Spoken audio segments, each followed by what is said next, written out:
Salut YouTube! Aujourd'hui on se retrouve dans une nouvelle vidéo en cuisine avec Olive. N'oubliez pas de chausser un bon casque ou des bons écouteurs. Tout se fait en audio. Bonne découverte les amis! Bonjour à tous et bienvenue dans ma cuisine. Pour aujourd'hui, je vous propose une recette extrêmement simple mais très savoureuse. Il s'agit du boudin aux pommes. Donc du boudin noir, des pommes et un petit peu de beurre. Vous voyez, au niveau des ingrédients, on ne va pas aller chercher très loin. Alors, je vais commencer par couper une petite tranche de beurre que je vais mettre à ramollir doucement à température ambiante dans ma poêle. Choisissez une poêle suffisamment large de façon à ce que vos ingrédients soient le mieux répartis sur le fond de la poêle. Ensuite, je vais préparer mes pommes. Alors, choisissez des pommes qui ont plutôt du goût, qui soient suffisamment juteuses, puisque si vous prenez des pommes qui sont un peu farineuses, malheureusement, elles vont avoir du mal à compoter comme on veut, quoi. Première étape, j'épluche la pomme. Donc, j'utilise un économe. Et en fait, je fais le tour de ma pomme en décalant très légèrement, comme une spirale, si vous voulez, de façon à ce qu'en une seule fois, j'ai fait tout le tour de ma pomme. J'ai un seul morceau de peau de pomme, si on veut, ou presque, puisqu'après, je vais faire des petits ajustements sur les petits morceaux qui restent. Voilà, au milieu par exemple, là, il y en a encore un petit peu. On sent bien avec le doigt, hein, c'est la partie qui est bien lisse qui est encore la peau. Alors là, moi, ce sont des Granny Smith que j'utilise comme pommes. Très juteuses, très parfumées. Voilà, maintenant que j'ai fini de peler ma pomme, au bout de l'économe, vous avez une petite pointe légèrement arrondie. Alors cette petite pointe là, elle va vous servir, vous allez venir la planter dans le trognon de la pomme, à chaque extrémité. Sur 1 cm à peu près, puis ensuite vous faites tourner la pomme sur elle-même en maintenant votre économe dans votre main droite, et hop, j'enlève un petit cône qui correspond au trognon de la pomme. Je fais la même chose aussi avec le côté où il y a la queue. Voilà, le deuxième petit cône. Je vérifie s'il ne reste pas des petits résidus de peau. Maintenant que ma pomme est pelée, je vais la couper en 2 moitiés. Au centre de chaque morceau de pomme, vous allez avoir l'endroit où il y a les pépins, et moi je vais juste enlever ce petit morceau. Je vais d'abord mettre mon couteau en biais dans un sens, sur le côté droit de la pomme si vous voulez. Je coupe. Puis ensuite, je fais la même chose sur l'autre côté. Ce qui fait que j'obtiens un petit trognon triangulaire de pomme qui n'est pas très savoureux et dans lequel il y a les pépins. Ensuite, les 2 morceaux de pommes que j'obtiens, je vais les couper en 3 ou 4 morceaux. Ça fait des sortes de petits cubes si vous voulez. Je fais la même chose avec l'autre moitié.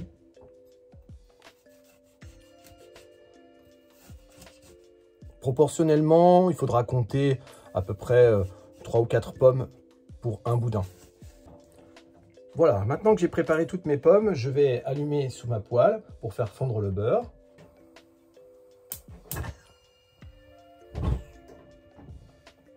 Je ne mets pas trop fort parce que le but, c'est pas de brûler le beurre en fait, c'est juste de le faire fondre. Et une fois que le beurre est fondu, je verse les petits morceaux de pommes à l'intérieur de ma poêle. Voilà, donc mon beurre a commencé à fondre, je baisse sous ma poêle mon feu au minimum, je verse les morceaux de pommes et ensuite avec les mains, je viens les répartir de façon à ce que tout le fond de ma poêle soit tapissé de petits morceaux de pommes. Je recouvre et on va laisser ça mijoter tranquillement pendant que je découpe le boudin. N'hésitez pas à goûter une petite rondelle de boudin, de toute façon il est cuit, hein, il est juste froid, pour savoir à peu près comme il est assaisonné, si vous estimez par exemple que ça manque de poivre ou que vous pouvez mettre un petit peu de piment. C'est d'ailleurs ce que je vais faire, je vais vous expliquer tout à l'heure. Pour découper votre boudin, il est préférable qu'il soit vraiment froid, sinon autrement ça ne se tient pas. Et utilisez bien un couteau sans dents. Et vous allez faire des petites rondelles d'environ 1 cm d'épaisseur. Surtout n'appuyez pas, laissez votre couteau descendre à l'intérieur du morceau de façon à ne pas le faire sortir de son boyau. Comme il est bien froid, le couteau descend vraiment tout seul et mes tranches restent vraiment intactes. C'est important que les tranches restent entières parce que lorsqu'on va venir les disposer dans la poêle, on va faire en sorte qu'elles gardent leur forme de tranche.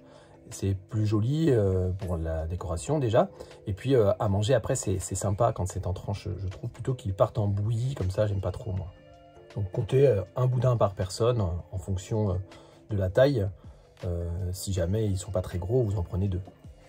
régulièrement avec une spatule en bois ou en silicone, vous allez venir remuer délicatement vos morceaux de pommes. Et vous allez voir, c'est vraiment parfumé, ça sent la pomme, le beurre. Mettez bien votre feu très doux au-dessous de votre poêle. Une fois mélangé, vous recouvrez à nouveau. Le temps de mijotage, il est imprécis, c'est-à-dire que en fait, c'est vraiment quand vous avez fait à peu près 10 minutes, vous vérifiez si vous sentez que vos morceaux de pommes commencent à être vraiment tendres, eh bien c'est que c'est le moment d'y ajouter les tranches de boudin. Alors mes morceaux de pommes ont la consistance souhaitée, encore un petit peu de fermeté, mais déjà un petit peu compoté. Je les remélange encore un petit peu. Comme c'est une pomme qui est un peu juteuse, elle a rendu un petit peu de jus. Ça va permettre de faire une petite sauce, ça sera beaucoup moins sec ensuite. J'y ajoute un petit peu de piment d'Espelette, histoire de donner un petit peu de peps au plat. Donc petite pincée que j'essaie de répartir au mieux dans ma poêle. Il est assez fort ce piment là. Puis je dispose mes tranches de boudin, les unes à côté des autres, par-dessus les pommes. Alors n'utilisez pas de boudin blanc, hein, ça se cuisine pas du tout comme ça. C'est pas du tout les mêmes saveurs. Prenez bien un boudin noir chez un charcutier que vous connaissez. Privilégiez des bons produits naturels. Et puis aussi dans le choix des boudins, moi je sais que je préfère quand les boudins ont de la viande à l'intérieur. Quand c'est uniquement une préparation à base de sang, je suis moins fan.